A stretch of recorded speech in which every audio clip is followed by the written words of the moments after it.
What's going on, everybody? We are back here live here in the OT Radio Show, and we got a very good show for y'all today. Today, we are talking about real estate. We are talking about distressed properties. We are talking about getting wealth. Now, I know y'all all been asking your boy OT, hey OT, you be bringing on a lot of real estate agents, you be bringing a lot of consulting on. How do we get wealth from different areas? Well, we talked about the East Coast last month. Now we're going over to the West Coast. Yes, we are going over to the West Coast this month. So I am bringing on Miss Erica is joining us here on the show to talk a little bit about the West Coast. Now she is basically a real estate agent, but we're gonna call her a consultant because she gets it down. When I tell you she gets it down, she gets it down. Now let me tell you something. She done already helped 29 families with purchasing of real estate over 8 million. Want me to say that number again to y'all? 8 million. Now she didn't help a client, achieve wealth through real estate, through distressed properties. She like to have conversations with them. But not only that, she helping us build wealth. Wealth, y'all. 8 million. See, sometimes you gotta just throw that number out there just a little bit for people to understand her track record. 8 million. Not 8,000, not 80,000, not 800,000, 8 million. Now listen, y'all. She's in the Bay Area. Yeah, she down there in San Fran. Nice little weather, beautiful California weather. It's hot down there. You know what I mean? We all over here in the East Coast where we get the, as we call it, weather here and there. It's the who want to be warm or cold today. That's our weather. We don't know what we're going to get. You know what I mean? So we're going to start this show off. And before we bring her in, and our producer says she's already in, ready to have conversations with her, let's go ahead and get this on the road because your OT is ready.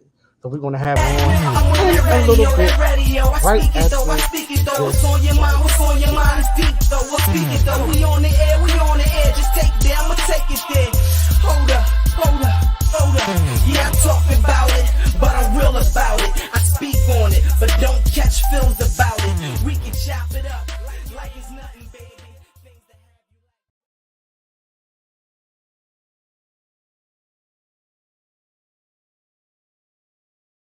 you.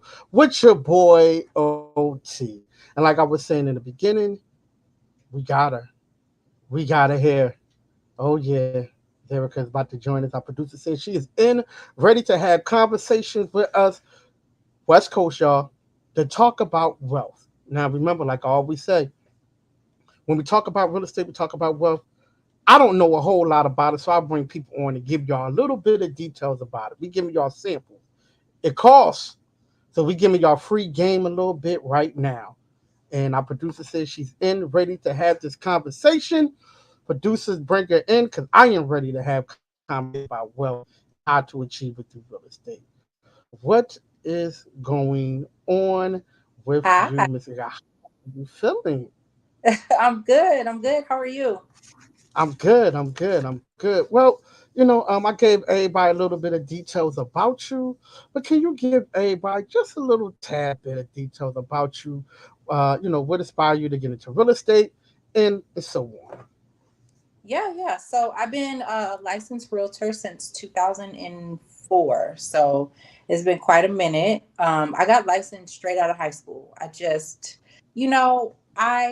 grew up not knowing. I didn't know a single person in my family. None of my friends owned property. So I just really wanted to make it my business to like understand why this thing was so privileged and why so many of my people weren't a part of that group. And I fell in love with it from there. So I've done so many different things in real estate, from um, real estate sales to commercial real estate to property management. And I've just really immersed my entire professional career in helping families build generational wealth and understand how to continue on with, increasing our percentage as homeowners.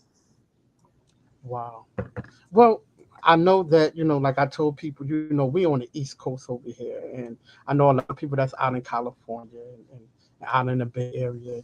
Can you give us a little bit of details? Because I know now the market has blown up to the point where homes are now going for twice of what it's worth, right? Yeah. And I mean, it is blowing. So the good thing is, I think the pandemic really fueled that, right? Right before the pandemic, everybody was like, "Oh my gosh, I need to buy a house. Like I need to get myself somewhere." People started to understand the value. People wanted that security. And so with that, there was, real estate is just supply and demand. So with that, the demand went crazy. And then you also had that subset of people who were like, "I'm not selling, I'm not moving, I don't know what's happening." So the homes that were being sold were just going for crazy amounts of money, way over asking price. You were seeing, people offering $100,000 over asking price, and it got really crazy and really unaffordable.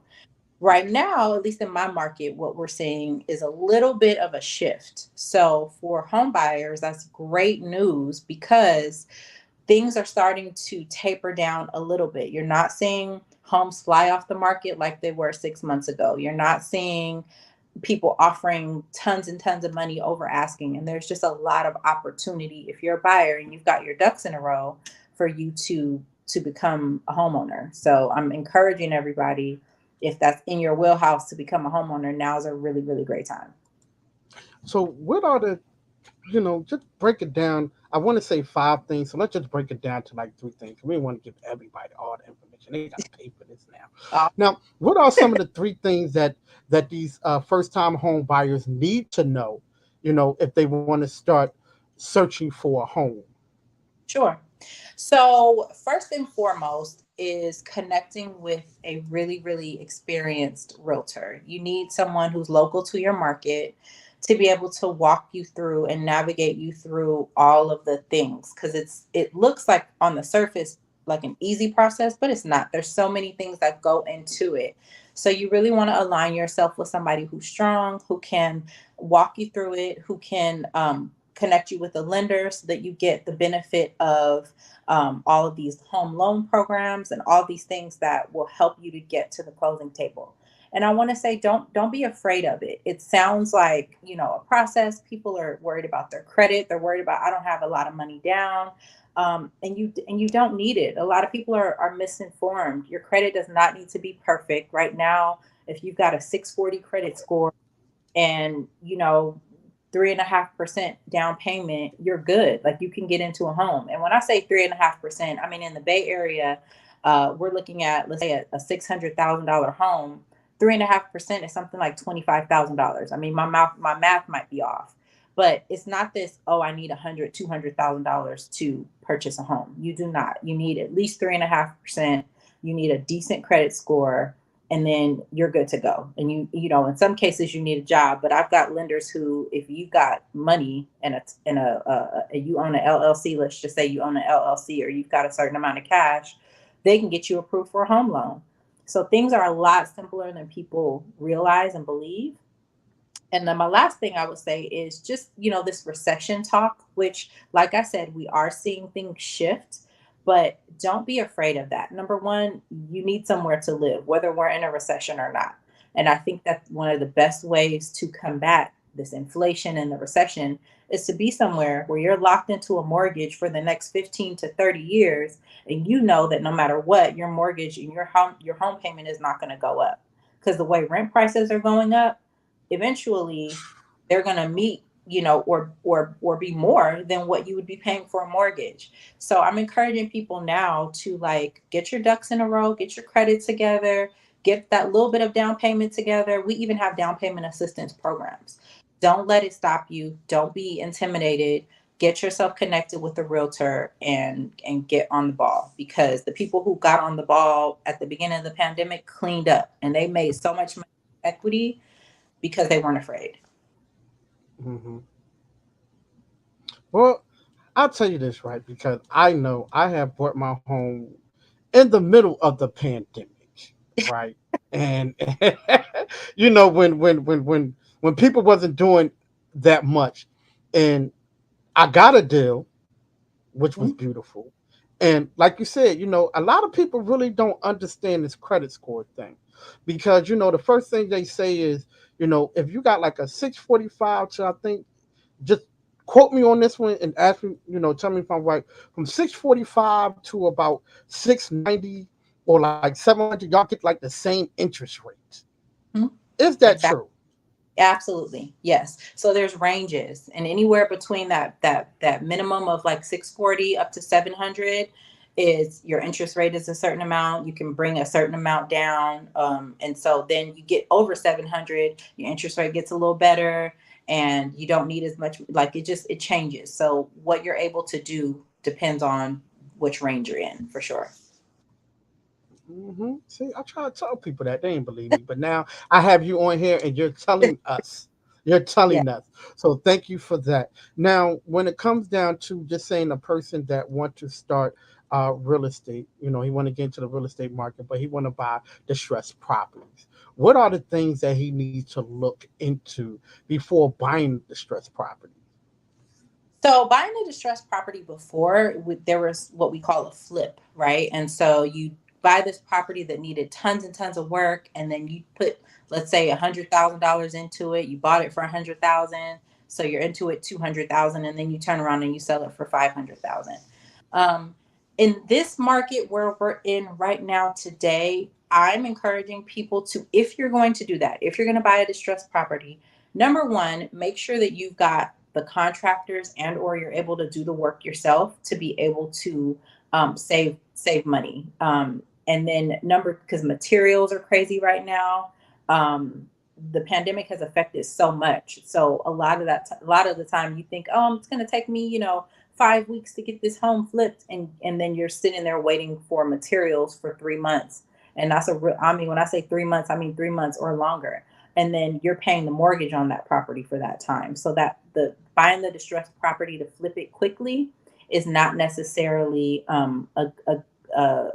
your best bet in this market. I've been telling people, if you are going to flip a home, then look at it to maybe rent it so you can hold on to it for like a long term thing.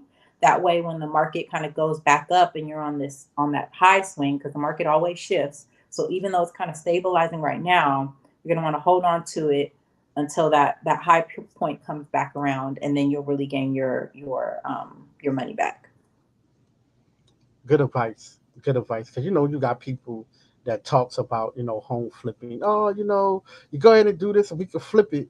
But you just said something that I don't think a lot of people realize. Like uh, things that are on back order, Yeah, supplies. it's a there's so many materials and just things, and it changes things. And then when this market is on this, like, not everybody's paying that premium top dollar for these homes at this particular moment. Mhm.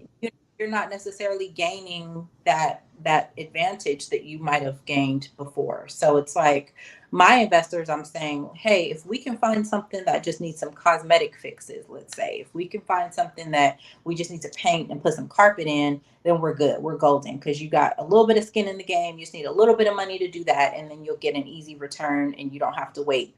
But if you've got to go in and take out walls and replace this and update plumbing and all of these things, it's just it's a lot when the market is possibly shifting downward. So I just kind of caution people to make sure that they have all the materials and all things in place before they do that. I like that. I like that. Thank you for telling the truth and telling Yes. people the truth on these things right here. Now, I have another question for you. Now, I know my first home I bought it on foreclosure.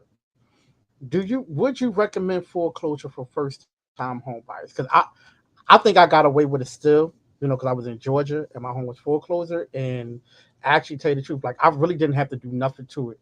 I was glad because I know a lot of people tear up their homes when they say foreclosure. They like to tear their homes up. But what do you say about foreclosure? How do you feel about it? Foreclosure, bank owned property, short sale, whatever it is, I just say, to the extent that you can, make sure you're inspecting as much as possible, because you were in a good position where you were able to find something that didn't need a lot of work. But here in California, a lot of the time, if a property is on foreclosure, number one, they're selling it on auction, so you don't even have the opportunity to see it. You can see the price, and the price is great. And I've got people sending me all the time, "Hey, this property says 300,000," and then I'm like, "Yeah, but they don't want you to see it until you've actually bought it, and so you don't know what's beneath that house or what's behind those doors."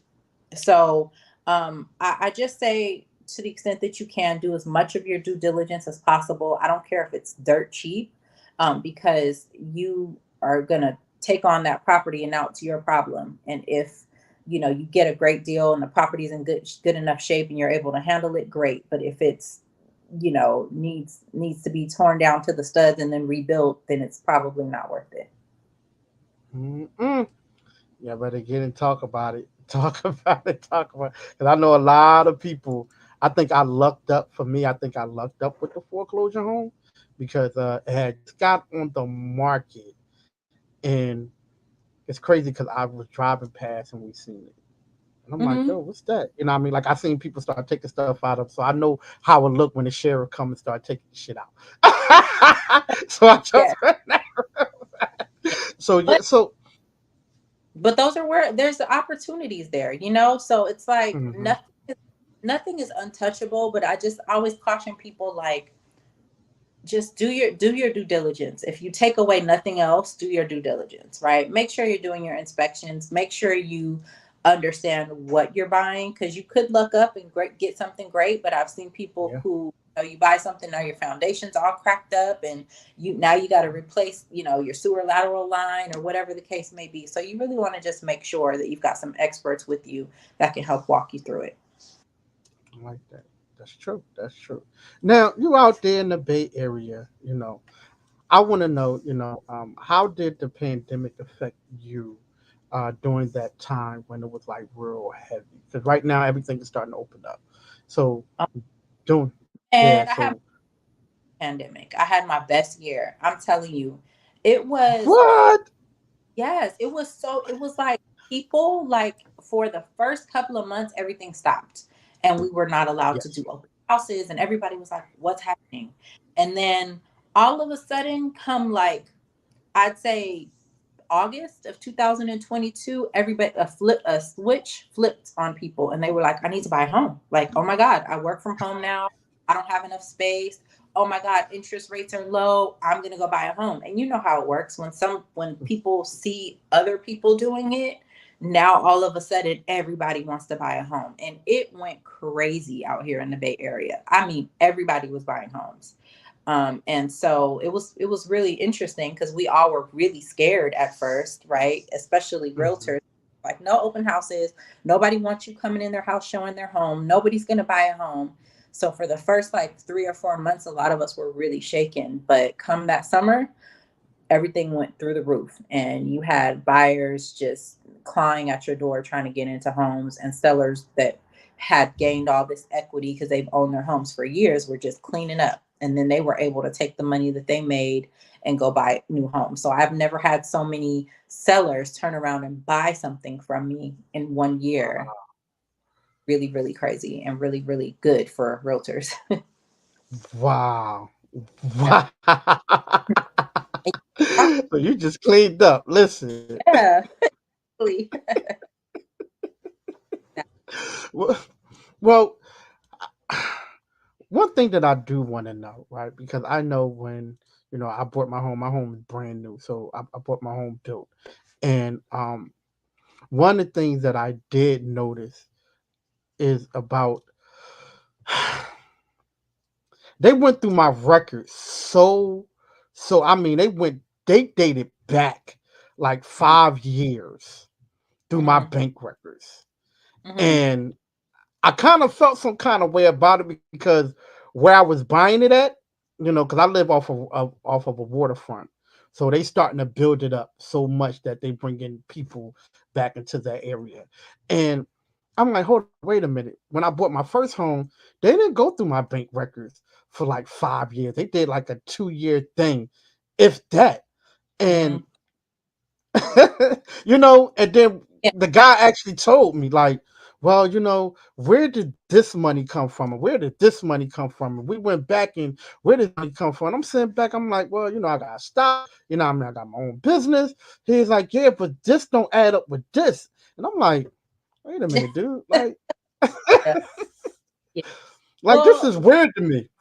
yeah. Well, first of all, each lender is different. I got certain Mhm, lenders that really, really, really scrutinize from their underwriting perspective. They really, really scrutinize every dollar. When I bought my home, mhm. they did that to me. Where did this large deposit come from? And where, and okay, did you get out of that bank account? And it has happened to my buyers as well, where we're like 5 days from closing, and they're like, "Where did this money come from? We want to see your tax return from 2018." And we're Yes. like, "Oh, yeah," like so. Lending guidelines change, and different lenders have different protocols that they go through, and it really just depends on the underwriting process. But yes, but I have lenders now, and I feel like they're relaxing to some degree, because I have lenders now who say, I don't even need to see the all of your bank statements. I need to see the front page. I just want to see what amount your deposit was, and that's all I want to know. I don't even want to see all 5 pages of your bank statement. And then I Right. have, or like, I need to see every single line, and please do not make any deposits that are large, because we're going to ask where it came from, and we know. And they don't care how far into the contract you are. You could be packing up your house thinking you're about to move in, and they'll be like, question. And if you don't have the Yup. answer, throw you off for sure. Yes. Now I have seen that, I tried to tell people because I know a little bit about it, but I don't know everything. Try to tell people, like, listen, don't buy nothing during your home process, Mm, because yes. you can get, like I said, you can get right there and they like, uh-oh, no, you bought this furniture Yes. over here. So can you tell us a little bit the reason why they tell you not to do that? Yes. So when you get pre-approved, it is based on your debt to income and your credit score. So the minute you go buy a new car, or you go finance and buy new furniture, it affects your debt, right? Especially, like, say you buy a new car, it's like, okay, now you've taken on $30,000 more in debt. So your lender is looking at that and going, well, you can't afford a $4,000 a month payment. Now you can only afford 3,500 a month. And now that affects how much we're going to allow you to borrow. And now that affects what homes you're supposed to be looking at.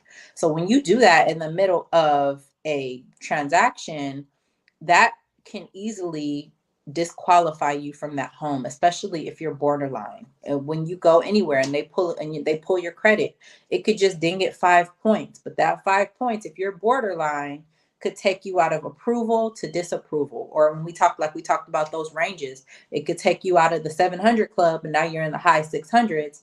But your interest rate changes, and because your interest rate changed, now your mortgage amount is higher, and because your mortgage amount is higher, based on your income, you can't afford this. So super Mhm. important not to go and do anything credit related, not to go and pull any large amounts of cash in or out of your bank account, and not to get your credit pulled in any way. Now, how do you feel about refinancing? Because I know they didn't came to me a couple of times, like, yo, we want you to refinance.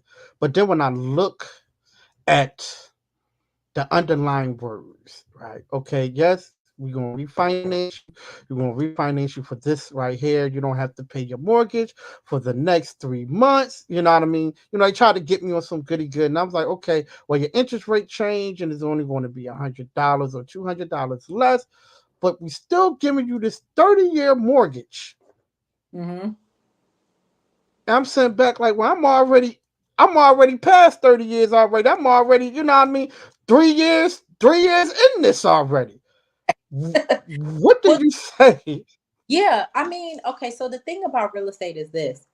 There's only two ways to get your money out of real estate. We talk about wealth, we talk about Hmm. equity, but how it's sitting in your home.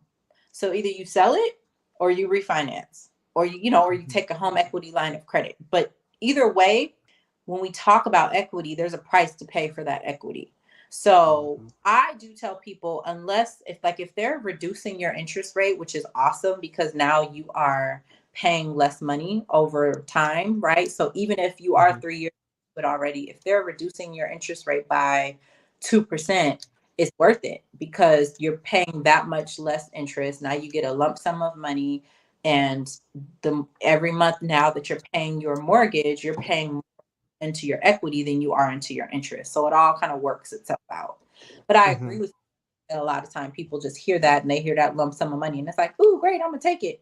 But I say do like you did and just kind of like make sure it makes sense because it doesn't always make sense. Yeah, yeah. And then when I asked him, I was like, all right, well, check this out here. You know what I mean? I want to change it from a 30 to a 15 year. What is it going to be? Is it going to be the same payment that I make right now? Or is it going to be $20 more? He's like, oh no, I don't think we can do that. I said, wait a minute. You know what I mean? Like you can do that. You know what I mean? See, now since the market has opened up, like you said, everybody is trying to come and try Mhm. to get something. You know what I Yes, mean? So I yes. would tell So everybody do your be research. cautious, be cautious, talk to your lender, talk to your, and I always tell people talk to a couple of different lenders, talk to a couple of different realtors, get some professional opinions, and then educate yourself so that you're not just saying yay or nay to anything. Because a lot of the time we do that as well. We'll say, that sounds good, I'm going to do that. And then you don't know that you're screwing yourself for the long term. So definitely, explore your options and take advantage of what you can. But like, don't be so gung ho to just accept what somebody is telling you. Make sure that you understand it and that it makes sense for you. See, that's why I bring them on, y'all. They talk to y'all. They give y'all some insight about real estate. Now, I know earlier during the show, you talked about why you got into, real estate and everything. What are some of the things that you have seen through real estate? You being a real estate and a consultant, so you're doing both basically. What are some of the things that you have seen that was like, okay, y'all not really on reality when it comes down to clients? Because I know there's a lot of clients that want certain things, but like you said, the credit don't add up, the Mhm. money don't add up. You know what I mean? Bring it down a little bit to a little bit of reality, but you're not on reality. What are some of the things that you would tell your client just in case they get to that point? Like, oh, I want this 4 bedroom, 2 bath, 300,000 square feet home. You know what I mean? You like, huh, okay, Oh, yeah, I got this.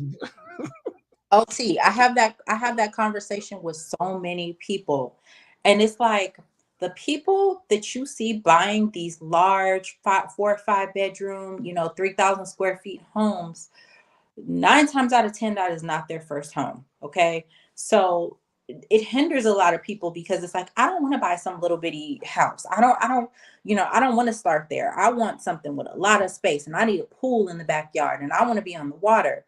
And it's like, if you can come with that, if you can get that out the gate, great. But if not, don't let that stop you and hinder you from breaking into the market. I bought my first home. When I bought my first home, but by year, I'd say 3, we had made like $200,000 off of an original investment of about 20,000. We put about $20,000 down up front Hmm. on our, and then by the time we got ready to sell it, now we're up 200,000 because we started small, started with what we had, got our foot in the door. Our credit was a certain was decent. It wasn't great, but and we didn't have a lot of money. We were first time home buyers, so we started small, right? And then you leverage that money, and now you take this $200,000 that you made off of your original investment, and now you can go put down on that 4 or 5 bedroom home. But don't feel like you got to come out the gate buying some mansion. Most people start at a starter home and then they move into their forever home. And that's something that I preach to people all the time. Well, that's crazy because you know what? I had a big home. And now all the kids is grown, and now I got a small home. You know what I mean? Like I had that big home with the acre yard and all that good stuff, and the home was beautiful. I had that. Now the kids is gone. Now I downgraded. I Hmm. mean, when I say downgraded, like I look at Yeah. my home now and I be like, ooh, two of them bedrooms was the size of my one bedroom. But I understood. I understood because see, I had to downgrade because everybody was gone. So it Mhm. wasn't no need to have no big home no more. You know what I mean? Yeah, I could have a nice suitable home. And yeah. that's what I did. I don't know about nobody else, but that's what I did. I I see downgraded now. all people moving away to. I have a client now. She's lived in her home for 20 years. She raised her kids and her grandkids, and now she's moving to. She's actually moving to like it's like a 55 and older community because it's got all the amenities that she wants. She doesn't have to worry about the maintenance of the home. And it's like, I'm over it. I had that big house for 20 years, but it's just me now. Why am I going to keep a 4 or 5 bedroom home when I can go somewhere, get 2, 3 bedrooms and live comfortable and pay a lot less money? So, you Facts. know, yeah, That's definitely a big fact. That's what I did. So y'all, yeah, yep. I went from a big home to a small home. But however, I got more things from this home than I had with my big home. Like I have a big old basement now. With my old home, I didn't have a basement. I had like a bonus room. So now I can yeah. actually go down the step and close the door. Mm, So I tell people that. that's nice. So now with the real estate market going up and the consultant and everybody's consulting with you, um can you give our, I guess, our people, our listeners and people who's going to be watching the replays and subscribers, one thing that homeowners make a mistake with, that you have seen at least 75% of the time that they make that one mistake? That's a good question. Um, I would say one thing that pops into my head is buying a home and then being cash poor for it, right? So a lot of times people will ask me, how much money do I need to have in reserves? Or I want to, your lender will qualify you. Let's say they qualify you for 600,000, and then you go spend that 600,000, and just not understanding that the lender is qualifying you based on whatever's on your credit, but they're not looking at your child's daycare bill or your groceries or your gas or any of the other bills that you have. So I always like to tell people to budget before you jump into something. And then you move into this house, and next thing you know, no matter how nice and beautiful the home looks, next thing you know, your pipes burst or your water heater goes out or your AC unit goes out. Our AC unit went out a couple months ago, and it was a $10,000 replacement, right? So thank God we had the reserves to be able to cover that. Just remembering that nobody's coming to do maintenance on your home. Something goes wrong in that home, that's your problem. So making sure that you're able to cover it. Your mortgage is one thing, but there are a lot more expenses that come with being a homeowner that you're going to want to make sure that you're able to cover. Before you find yourself in like hot water. So basically, let me break it down in the hood way of what she's saying to y'all in the hood way. Don't be house broke. Don't be house broke. You know what I mean? You got that beautiful house and you come in there and you don't even got furniture. Don't be house broke. Okay. Exactly. Exactly. I see it I mean, all the yeah. time. Yeah. I'm telling you, I know, because I know a lot of people that be buying homes that I know of, and you walk in a home and you be like, bro, you Yeah. still got a futon in here? Like, I can't furnish nothing worse. Or like I said, something happens, your roof starts leaking or anything happens. And it's just like now you don't have any money to cover it. And it's a real thing. And so I always tell people like have some money set aside for now I'm a homeowner. You need a fund. You need an emergency fund, and it needs to be big enough to be able to cover you in the event of an emergency, or just like you said, to furnish your home. You don't want to. You don't want to. You don't want to have a nice big fancy house and you don't have a couch. It's not cute. you got a little futon. You got a futon. But Yeah. hey, listen, I'm not knocking nobody. Just believe me, OT, not knocking nobody. But I'm just saying, y'all just make sure that y'all don't be home broke. Yeah. Buy your Important. home. Yeah, definitely buy your home, set your budget, and make sure it's right for you. That's Yeah. it. Absolutely. That's it. That's Absolutely. it.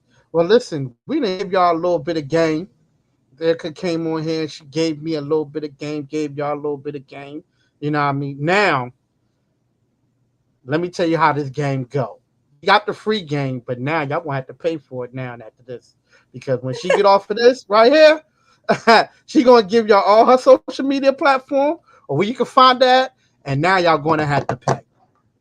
So we got a little bit of free game right now. You know, she gave you the do's and don'ts. You know, homeowners. You know what I mean. She gave you know how to the credit score work because a lot of people really don't know that. Yes.